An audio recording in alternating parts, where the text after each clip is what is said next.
धनपुर गांव में एक सेठ रहता था जिसका नाम था सेठ धनराज। सेठ धनराज बहुत अमीर था, लेकिन उसकी सबसे बड़ी कमजोरी थी उसका लालच। वह हमेशा और ज्यादा धन कमाने के चक्कर में रहता था।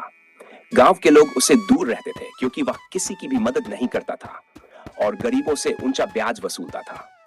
एक दिन गांव में भयंकर अकाल पड़ गया। खेतों में फसल नहीं हुई और लोग भूख से तड़पने लगे। गांव के कई गरीब किसान सेठ धनराज के पास मदद मांगने गए।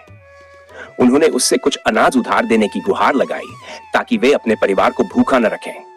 लेकिन सेठ ने उनकी बात अनसुनी कर दी और बोला, मुझे तुम्हारे जैसे गरीबों से कोई मतलब नहीं है।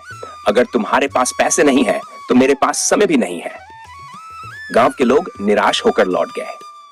सेठ धनराज ने अपने अनाज के गोदाम में ताले डाल दिए ताकि कोई उसमें से चोरी न कर सके। उसने सोचा, जब लोग भूख से मरने लगेंगे तब मैं इस अनाज को ऊंची कीमत पर बेचूंगा और खूब मुनाफा कमाऊंगा। लेकिन सेठ का लालच उसकी सजा बन गया। एक रात जब सेठ धनराज गहरी नींद में सो रहा था तो उसके गोदाम में आग लग गई।